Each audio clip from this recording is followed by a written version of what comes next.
dear students, this is the next video of third chapter History, Nationalism in India. In last video we discussed non-cooperation movement launched by Mahatma Gandhi against British rule. In this video we will discuss the civil disobedience movement and the Salt March, also known as Dandi March. So let's start the chapter.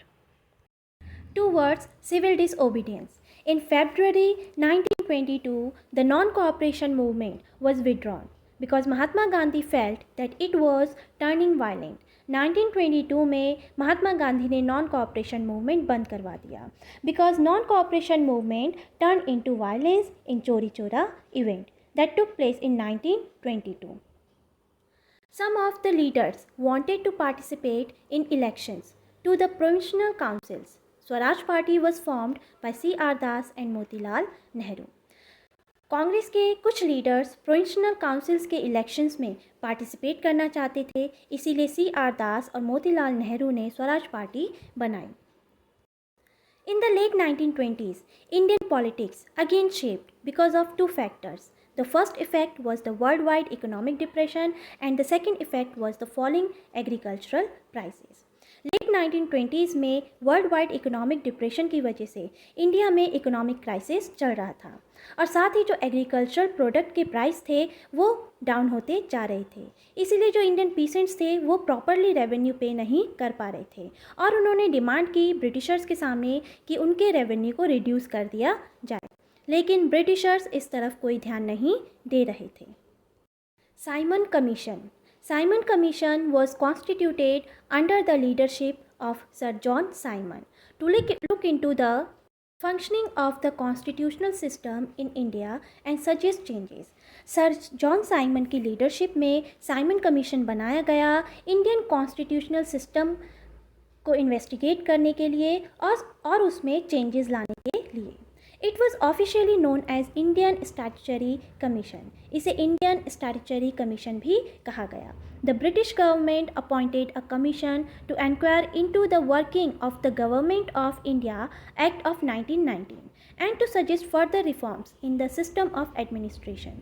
British government ने Simon Commission इसीलिए appoint किया था ताकि India act of 1919 को inquire किया जा सके और एडमिनिस्ट्रेशन से रिलेटेड सजेशन दिए जा सके.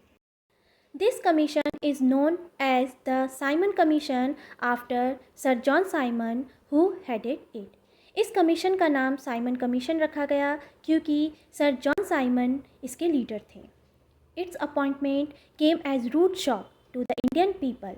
The members of the commission were all Englishmen and not a single Indian was included in it. जो इंडियन पीपल थे वो इस कमीशन से खुश नहीं थे क्योंकि इस कमीशन में कोई भी एक इंडियन मेंबर नहीं था.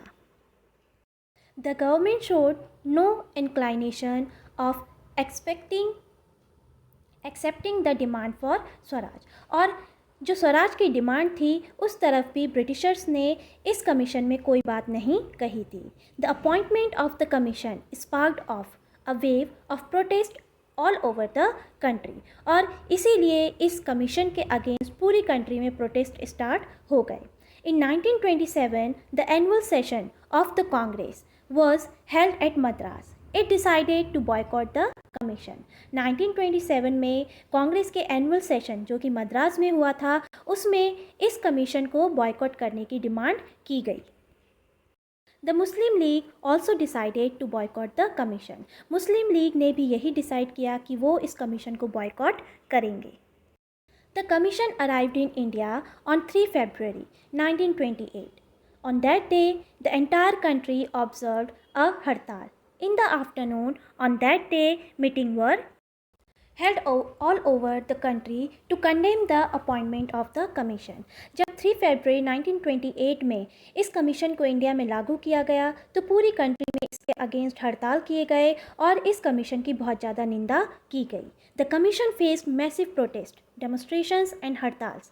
Whenever it went it was greeted with the slogan go back Simon. इस कमीशन के अगेंस्ट हड़ताल किए गए, डेमोस्ट्रेशंस हुए और प्रोटेस्ट हुए और प्रोटेस्ट में रैलीज में गो बैक साइमन के नारे लगाए गए. In December 1929, Under the presidency of Jawaharlal Nehru, the Lahore Congress formalized the demand of Purna Swaraj or full independence for India. It was declared that 26 January 1930 would be celebrated as Independence Day. जब Indians की स्वराज की demand को Britishers नहीं मान रहे थे तो जवाहरलाल नेहरू में कांग्रेस के सेशन में जो कि लाहौर में हुआ था उसमें पूर्ण स्वराज की बात कही और ये डिक्लेयर किया कि 26 जनवरी 1930 को as a independence day celebrate किया जाएगा। लेकिन इस इवेंट को पॉपुलर सपोर्ट नहीं मिला, इसीलिए इसके बाद गांधी जी ने डिसाइड किया कि वो अब world wide nation wide civil disobedience शुरू करेंगे। The salt march and the civil disobedience movement. On 31 January 1930, Mahatma Gandhi sent a letter to Viceroy Irwin setting 11 demands. 31 जनवरी 1930 को महात्मा गांधी ने वाइसरॉय इरविन को एक लेटर भेजा जिसमें उन्होंने अपनी 11 डिमांड्स रखी। Among the demands, the most staring of all was the demand to abolish the salt tax which is consumed by the rich and the poor. सभी डिमांड्स में सबसे इम्पॉर्टेंट डिमांड्स जो थी वो थी सॉल्ट टैक्स को abolish करना। The demands needed to be fulfilled by 11 March और else Congress would start a civil disobedience campaign. Mahatma Gandhi ने ये बात भी कही कि 11 मार्च तक उनकी सारी डिमांड पूरी हो जानी चाहिए और अगर ऐसा नहीं हुआ तो वो सिविल डिसओबीडियंस कैंपेन शुरू कर देंगे। The famous Salt March was started by Mahatma Gandhi accompanied by 78 of his trusted volunteers. The march was over 240 miles from Gandhiji's ashram in Sabarmati to the Gujarat coastal town of Gandhi. Irwin ने उनकी किसी भी demand पर ध्यान नहीं दिया और एक भी डिमांड उनकी पूरी नहीं की, इसीलिए महात्मा गांधी ने सॉल्ट मार्च स्टार्ट कर दिया जिसमें उनके साथ 78 ट्रस्टेड वॉलंटियर्स थे। ये 240 माइल्स की दूरी तक चला था और ये साबरमती आश्रम से शुरू होकर गुजराती कोस्टल टाउन डांडी तक हुआ था। इस मैप में डांडी रूट दिख रहा है जो साबरमती आश्रम से शुरू हो रहा है, अहमदाबाद, फिर बड़ौदा, बारडोली और फिर लास्ट में डांडी तक जाता है। On 6 April, he reached Dandi and ceremonially violated the law, manufacturing salt by boiling sea water. This marked the beginning of the civil disobedience movement. 6 अप्रैल को महात्मा गांधी डांडी पहुँचे और वहाँ पर उन्होंने सी वाटर को बॉयल करके सॉल्ट बनाया और इस तरीके से सॉल्ट टैक्स को ब्रेक किया और यही से ही सिविल डिसओबीडियंस शुरू हो गया। Effects of Dandi March. The movement spread across the world and salt law was broken in different parts of the country. इसके बाद कंट्री के डिफरेंट पार्ट्स में सॉल्ट लॉ को तोड़ा गया। Foreign cloth was boycotted, peasants refused to pay revenue and in many places forest law was violated. Foreign clothes को boycott किया गया, पीसेंट्स ने रेवेन्यू पे करने से मना कर दिया और फॉरेस्ट लॉ को भी तोड़ा गया। In April 1930, Abdul Gaffar Khan, a devout disciple of Mahatma Gandhi, was arrested. Mahatma Gandhi was arrested a month later, which led to attack to all structures that symbolized British rule. इस मूवमेंट में सबसे पहले अब्दुल गफ्फार खान जो कि महात्मा गांधी के शिष्य थे उसे गिरफ्तार किया गया और उसके बाद एक मंथ बाद महात्मा गांधी को भी गिरफ्तार कर लिया और इसके बाद जो सत्याग्रही थे उन्होंने ब्रिटिश पर अटैक करना शुरू कर दिया। By witnessing the horrific situation, Mahatma Gandhi decided to call off the movement and entered into a pact with Irwin on 5 March 1931. जब हर तरफ वायलेंट फैल गया तो महात्मा गांधी ने इस मूवमेंट को भी बंद करवा दिया और लॉर्ड इरविन के साथ एक संधि कर ली जिसे गांधी इरविन पैक्ट कहा जाता है जो कि 5 मार्च 1931 में हुई थी। Gandhi Irwin pact, Gandhi ji consented to participate in a round table conference in London. इस पैक्ट के अकॉर्डिंग गांधी जी को मानना पड़ा कि वो राउंड टेबल कॉन्फ्रेंस में पार्टिसिपेट करें। When the conference broke down, Mahatma Gandhi returned to India disappointed and relaunched the civil disobedience movement. इस कॉन्फ्रेंस में भी गांधी जी की किसी डिमांड को माना नहीं गया और इसीलिए वापस आकर उन्होंने अगेन सिविल डिसओबीडियंस शुरू करवा दिया. It continued for almost a year but by 1934 it lost its momentum. ये उसके बाद एक साल तक चला, लेकिन 1934 तक इसकी जो मूवमेंट थी वो डाउन हो गई. How participant saw the movement. Participants जो थे इस मूवमेंट के, जो सत्याग्रही थे, जो गांधी जी के फॉलोअर्स थे, उन्होंने किस नज़रिए से इस मूवमेंट में साथ दिया. क्या उनकी डिमांड भी स्वराज को पाने की थी, ये हम आगे देखते हैं. The Patidars of Gujarat and the Jats of Uttar Pradesh were active in the movement. Gujarat के पट्टीदार्स और उत्तर प्रदेश के जाट इस मूवमेंट में बहुत ज़्यादा एक्टिवली पार्टिसिपेट किया था. They became enthusiastic supporters of the civil disobedience movement, but they were deeply disappointed when the movement was called off in 1931. लेकिन ये लोग 1931 में जब मूवमेंट को रोक दिया गया तो बहुत डिसअपॉइंट हुए. So when the movement was restart in 1932 many of them refused to participate. इसीलिए जब 1932 में ये मूवमेंट स्टार्ट हुआ तो इनमें से बहुत सारे लोगों ने इस मूवमेंट में पार्टिसिपेट करने से मना कर दिया. The poorer peasants joined a variety of radical movement. जो पुअर पीसेंट्स थे वो रेडिकल मूवमेंट और सोशलिस्ट और कम्युनिस्ट मूवमेंट में पार्टिसिपेट कर रहे थे. To organize business interests, the Indian Industrial and Commercial Congress in 1920 and the Federation of the Indian Chamber of Commerce and Industries in 1927 was formed.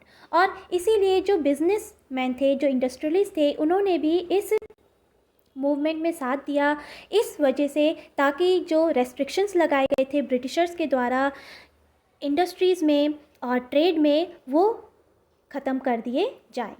The industrialists attacked colonial control over the Indian economy and supported the civil disobedience movement when it was first launched. जब civil disobedience movement पहली बार launch हुआ था तो industrialist ने इसमें साथ दिया था ताकि जो इंडियन इकोनॉमी में कॉलोनियल कंट्रोल था उसे ख़त्म किया जा सके.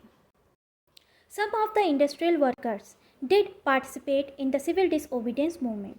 In 1930 and 1932, railway workers and dock workers were on a strike. कुछ इंडस्ट्रियल वर्कर्स ने भी सिविल डिसओबीडियंस में पार्टिसिपेट किया और रेलवे वर्कर्स और जो डॉक वर्कर्स थे उन्होंने स्ट्राइक शुरू कर दी इस मूवमेंट के सपोर्ट में. Another important features of the civil disobedience movement was the large scale participation of women. इस सिविल डिसओबीडियंस की जो एक फीचर था, इम्पॉर्टेंट फीचर, वो ये था कि इसमें वुमेन ने भी पार्टिसिपेट किया था. But for a long time Congress was reluctant to allow women to hold any position of authority within the organisation. लेकिन एक बहुत लंबे टाइम तक कांग्रेस ने वुमेन को एक अथॉरिटी पोजीशन नहीं दी अपने ऑर्गेनाइजेशन में. The limits of civil disobedience. Civil disobedience के कुछ लिमिट्स के बारे में पढ़ते हैं. Dalits addressed as untouchables were not moved by the concept of swaraj. Dalits जो अनटचेबल्स कहे जाते थे उन्होंने इस मूवमेंट में पार्टिसिपेट नहीं किया. Mahatma Gandhi used to call them Harijans और the children of God. Mahatma Gandhi ने इन्हें हरिजन कहा जिसका मतलब होता है children of God, without home Swaraj could not be achieved. और उनका मानना था कि इनको इंक्लूड किए बगैर, दलित्स को, अनटचेबल्स को इंक्लूड किए बगैर स्वराज नहीं मिल सकता. He organise satyagraha for the untouchables but they were keen on and different political solution to the problems of the community. इन्होंने अनटचेबल्स के लिए सत्याग्रह भी ऑर्गेनाइज किया, लेकिन अपनी प्रॉब्लम्स को दूर करने के लिए ये दूसरे पॉलिटिकल सॉल्यूशंस की तरफ जा रहे थे. They demanded reserved seats in educational institutions and a separate electorate.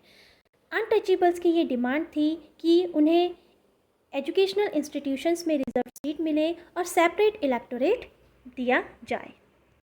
Doctor B.R. Ambedkar, who organized the Dalit into the Depressed Class Association in 1930, clashed with the Mahatma Gandhi at the second roundtable conference by demanding separate electorates for Dalits.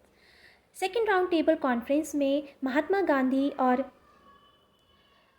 Doctor B are Ambedkar के बीच में clash हो गया, क्योंकि doctor B are Ambedkar एक separate electorate चाहते थे Dalits के लिए और महात्मा गांधी ऐसा नहीं चाहते थे। The Poona pact of September 1932 gave the depressed classes reserved seats in provincial and central legislative council. लेकिन कुछ टाइम बाद डॉक्टर बी आर अम्बेडकर और गांधी जी में समझौता हो गया और उनके बीच एक पूना पैक्ट हुआ, एक संधि हुई जिसे पूना पैक्ट कहा गया सितंबर 1932 को, जिसमें ये डिसाइड किया गया कि जो दलित्स हैं उन्हें रिजर्व सीट दी जाएगी प्रोविंशनल और सेंट्रल लेजिस्लेटिव काउंसिल में। After the decline of the non cooperation खिलाफत movement, Muslim felt alienated from the Congress, due to which the relations between Hindu and Muslim worsened.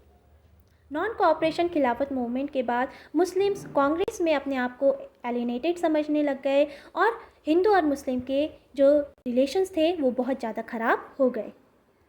Muhammad Ali Jinnah was willing to give up the demand for separate electorates if Muslim was assured reserved seat in the Central Assembly and representation in proportion to population in the Muslim dominated provinces. Mohammad Ali Jinnah separate electorate की demand को छोड़ना चाहते थे अगर उन्हें Muslim dominated provinces में representation मिल जाए, इट मीन्स रिजर्व्ड सीट मिल जाए। Nevertheless, the hope of resolving the issues at the All Parties Conference in 1928 disappeared when M.R. Jayakar of Hindu Mahasabha strongly opposed efforts at compromises. जो Dalits के बीच में और हिंदू और Muslims के बीच में compromise की बातें चल रही थी, ये उस टाइम पर और ज़्यादा बुरी हो गई जब M.R. जयकार जो कि हिंदू महासभा के लीडर थे, उन्होंने